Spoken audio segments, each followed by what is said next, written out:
Dedim ay kız adın nedir? Dedim ay kız adın nedir? Oğlan bilməzsən yaxşıdır. İcazə ver elçi gəlim, icazə ver elçi gəlim. Oğlan gəlməzsən yaxşıdır. Oğlan gəlməzsən yaxşıdır. Niyə gəlməsəm yaxşıdır? Oğlan gəlməzsən yaxşıdır.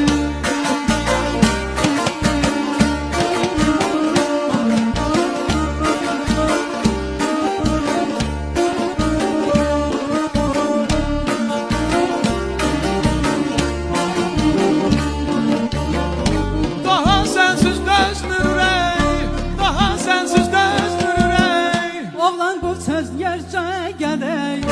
3-4 kəlmə söhbət edək, 3-4 kəlmə söhbət edək. Söhbət etməsən yaxşıdır. Söhbət etməsən yaxşıdır. Niyə etməsən yaxşıdır? Söhbət etməsən yaxşıdır.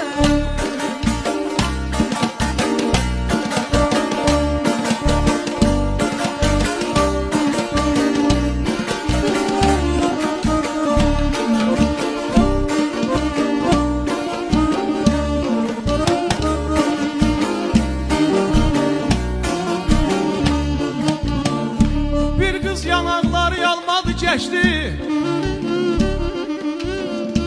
Bir kız yanakları yalmadı geçti. Salam verdim ay güzel salam almadı geçti.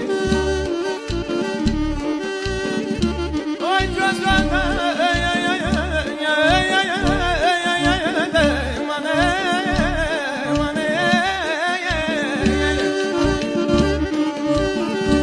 gözəldə bu qədər zalim olar mı? Ay səyyarə xanım, aşığın köylünü almadı keçdi ay aman.